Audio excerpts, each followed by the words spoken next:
A través del devenir histórico de todos y cada una de las agrupaciones humanas, con el paso del tiempo, todas las culturas le han dado un peso muy importante al ser humano en sus diferentes etapas del ciclo vital. Recordaríamos en ese sentido la importancia que tenía para las culturas ancestrales las personas de edad avanzada, tanto hombres como mujeres. Parecían seres bendecidos con el don de la vida, de la longevidad, la sabiduría. Esto aplica justamente a personas de edad avanzada. Pero también tendríamos que recordar que en casi todas las culturas el nacimiento del niño representa la continuidad no solamente de esa familia, sino de la misma cultura, de la misma sociedad, de la misma humanidad en lo general. ¿Qué sería del mundo si no existieran niños? ¿Qué sería del mundo si no existieran ancianos? Justamente, tanto en el niño como en el anciano, el adulto mayor, encontramos la base de nuestro sustento como especie humana. El niño viene a representar entonces la máxima aspiración a continuar mi estirpe, mi especie, mi legado, mi linaje. Los niños son la esperanza entonces de la humanidad.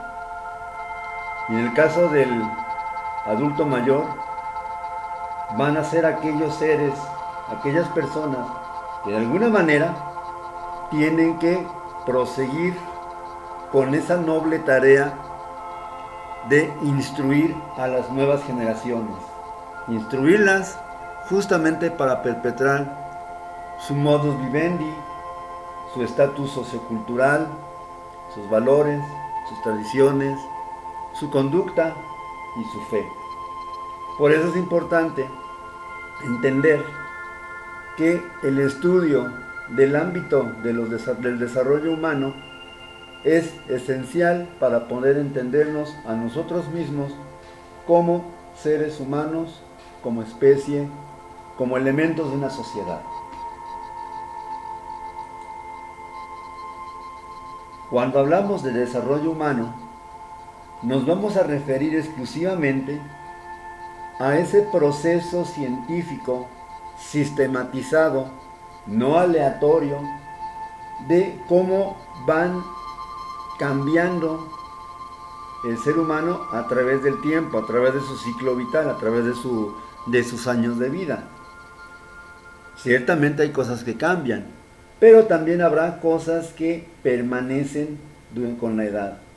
Desde que el niño nace, toma contacto con la cultura, con la sociedad de su tiempo, va creciendo, va ganando aumento de talla, aumento de peso, cambios psicológicos, cambios cognitivos, hasta finalmente llegar a una cumbre, la Edad Media, ¿sí? Y finalmente empieza a generarse el declive, que ese declive finalmente implica la dolorosa realidad, pero no por ello innegable, de que algún día tendremos que morir. Todos nosotros como seres humanos nacemos, y todos nosotros como seres humanos también tenemos en nuestra conciencia, tenemos también esa parte de entender que parte del viaje que emprendimos al momento del nacimiento, un día va a llegar a su fin. Parte del viaje también es el final, y en ese sentido sería la muerte. La muerte históricamente ha causado temor en muchas civilizaciones, en la mayoría. Se han hecho rituales para lograr que la persona que fallece, llegue a un buen puerto, llegue a un buen destino. ¿Cuál será ese destino? Realmente no lo podemos saber. Sin embargo, el desarrollo humano va a ser justamente todo ese proceso que empieza con el nacimiento y va a acabar de manera ideal cuando el sujeto que nació alcance la plenitud de sus días en cuanto a años, y después va a venir la muerte.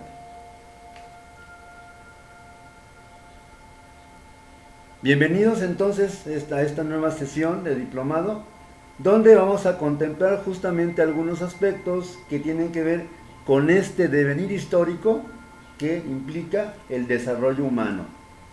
Ya a manera de definición formal, podemos entender que, como se decía al principio, desarrollo implica la noción forzosa de cambio. Este cambio que se produce con el paso del tiempo y que va a repercutir no nada más en la parte física, en la parte motora, en la parte conductual, sino también en lo que es la reestructuración de sistemas cognitivos y sistemas emocionales. En pocas palabras, el desarrollo humano abarca todas y cada una de las diferentes esferas donde el sujeto convive o se desenvuelve. Y lógicamente también el hecho de que el niño cuando nace empieza a crecer, empieza a cambiar, le va a traer consigo una amplia gama de experiencia. Y de la mano con la experiencia y la biología se va adquiriendo justamente esa noción de proceso de cambio, esa noción de madurez, esa noción también de plenitud o de aprendizaje. Tenemos entonces que para el desarrollo humano, pues son varios elementos los que van a conformar esta complejidad de estudio del desarrollo. Una cosa es el desarrollo que tengo como especie, que sería la ontogenia, y otra cosa es el desarrollo que tengo como ser humano individual. No podemos negar de la importancia que tiene el ambiente en el desarrollo de la personalidad, en el desarrollo de la inteligencia, en el desarrollo de las emociones, en la conducta, pero también no podemos negar igualmente que nuestra genética, nuestra herencia, el regalo que nos han hecho nuestros padres, nos guste o no, finalmente también influye de manera muy fuerte en cómo vamos a ser en el futuro. Pero también no nada más lo que es la herencia, el ambiente, también la naturaleza y lógicamente algo muy importante que es la crianza y socialización por parte de los padres. Esos padres que conforman el primer grupo o asentamiento humano al cual el niño que acaba de nacer va a pertenecer tal vez por el resto de sus días, ¿sí? Lógicamente, de la mano de esta noción holística de desarrollo, tiene mucho que ver alcanzar los hitos, alcanzar la edad necesaria para tener o desarrollar cierta habilidad en específico. Pero también no podemos de ninguna manera pasar por alto la cuestión que tiene que ver con el aprendizaje. El aprendizaje también va a influir positivamente o a veces negativamente en lo que un niño aprende, lo que un niño es capaz de aprender o de no aprender.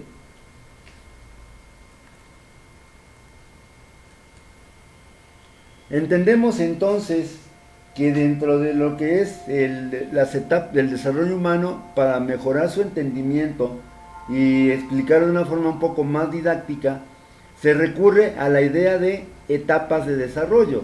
Estas etapas de desarrollo en realidad van a ser periodos diferenciados de tiempo que se caracterizan fundamentalmente por un cambio o una transición abrupta entre un estadio y otro estadio o etapa. Estadio o etapa aquí los estaremos usando como sinónimo. Estas etapas del desarrollo se clasificarían de la siguiente manera. Todo empieza, como ya lo comentábamos, con el nacimiento, o con la concepción, mejor dicho.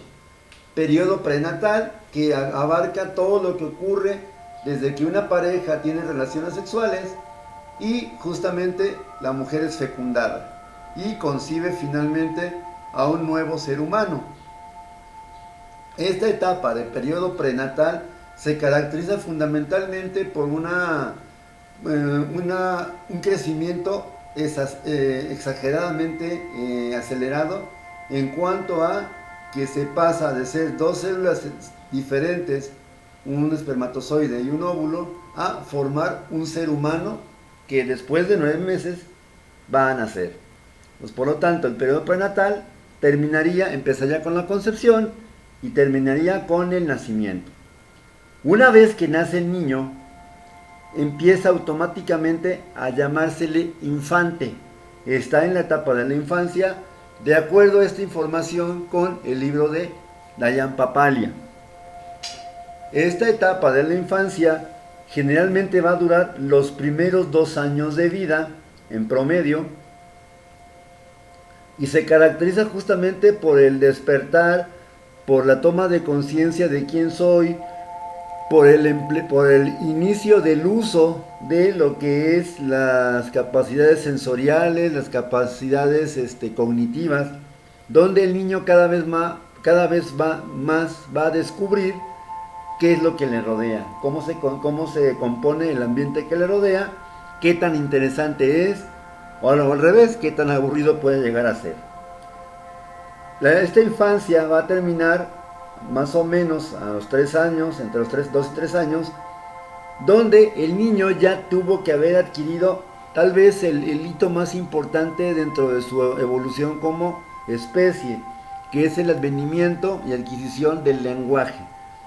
De los 3 a los 6 años el niño estaría en lo que se denomina en términos de Papalia niñez temprana, que va de los 3 a los 6 años de edad. Este niño finalmente a los 6 años, por lo menos aquí en México, pues el niño se encuentra en la etapa de la escuela primaria y van a ser justamente 6 años de duración lo que va a durar esta niñez temprana media, donde justamente va a acceder a un sistema educativo formal donde va a poder desarrollar, ahora sí de manera un poco más sistematizada y sobre todo más controlada, todas aquellas características, conocimientos, habilidades, fortalezas, valores tal vez, que le van a servir en la etapa de adolescencia y de ahí para adelante. La niñez media entonces, en términos de Papalia, se estaría dando entre los 6 y los 11 años de edad, para finalmente alrededor de los 12 años, incluso a veces antes, dar paso a la pubertad. Esa pubertad que sería la preadolescencia, donde finalmente desde el nacimiento sufre un segundo despertar en sentido figurado, donde posiblemente por las hormonas, posiblemente también por la cuestión cultural o por el ambiente familiar, pues de alguna manera todas aquellas características que tenía, que eran estables durante 6 años, pareciera que se van a ver trastocadas, que se van a ver distorsionadas. Aquí cabría aclarar el punto que no es que el niño sea malo, no es que el niño se descomponga, simplemente evoluciona. Y muchas veces cuando un organismo evoluciona, el resultado final no va a ser siempre bien tolerado, bien manejado por los padres. La adolescencia entonces, en términos de Papalia, iría de los 11 a los 20 años de edad. Y digo en términos de Papalia porque aquí en México la edad legal para ser adulto, para ser joven, es los 18 años. Sin embargo, en Estados Unidos, que es la nación de Papalia, es hasta los 21 años de edad. Una vez que el niño, el adolescente, termina su adolescencia, pasaría a la juventud, adultez temprana, que abarca 20 años de vida, que va de los 20 a los 40 años de edad, donde se cumplen también ciertas características propias de la edad, pero en este sentido ya van acompañadas de demandas sociales específicas: estudiar una carrera, trabajar y formar una familia.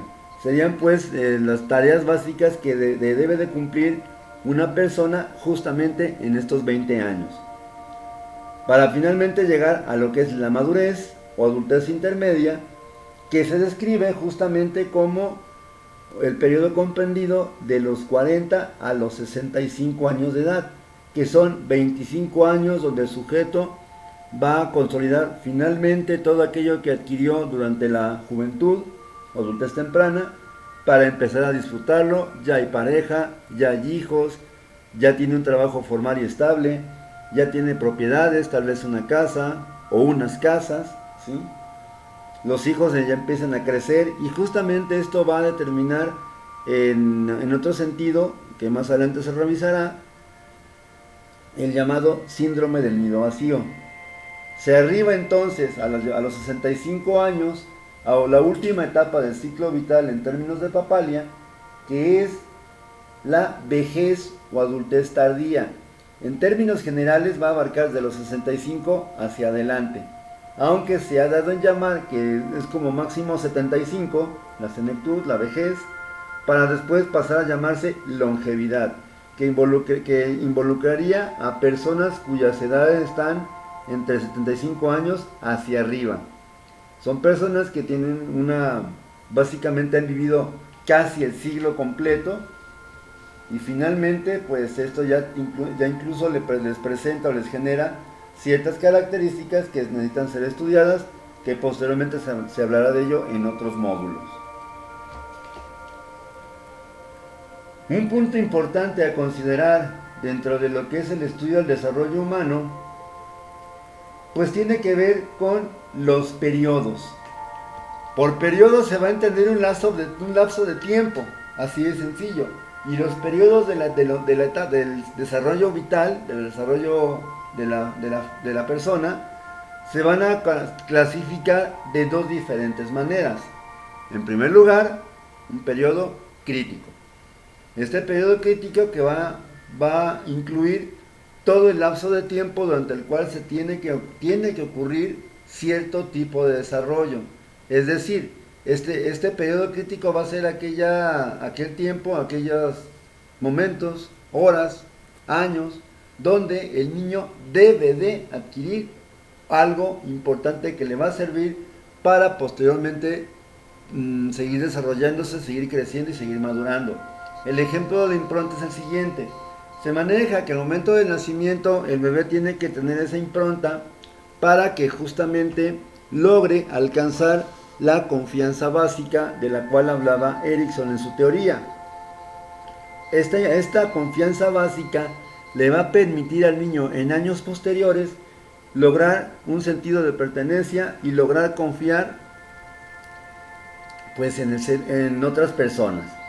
De tal manera que si este periodo de impronta o este periodo crítico no se lleva a cabo en esta tan temprana etapa de la vida, el niño sí va a crecer, sí va a madurar, pero posiblemente desarrolle algunas características de personalidad donde en esencia el niño no va a confiar en nadie. ¿Por qué? Porque nadie, cuando él lo necesitó de manera indispensable, pues tal vez no hubo alguien que a lo mejor le brindara los cuidados necesarios, el cariño, el apego necesario para desarrollarse adecuadamente. Ahora, esos serían periodos críticos. Lógicamente, cuando un periodo crítico es rebasado, posiblemente la habilidad sí se pueda aprender, pero va a costar mucho más trabajo y va a ser una habilidad completamente no perfecta, funcional tal vez, pero no adecuada. Tenemos también a continuación la otra clasificación que nos habla de lo que son los periodos sensibles u óptimos. Estos periodos sensibles u óptimos básicamente se refieren a cierto tipo de aprendizaje o de proceso de función que se va a realizar de manera más adecuada y más eficaz, pero no de manera exclusiva. Es decir, el periodo crítico se tiene que aprender en tales años, en tales fechas, a fuerzas, porque si no, no se adquiere. En cambio, un periodo sensible u óptimo va a ser aquel donde en ese mismo periodo crítico tal vez se tenga habilidades para aprender, por ejemplo, un segundo lenguaje, que es el ejemplo que viene en la diapositiva. En ese sentido, entenderíamos que, entre más pequeño sea el niño, puede alcanzar a dominar los dos idiomas, tanto el español castellano como lo que es la lengua anglosajona, el inglés.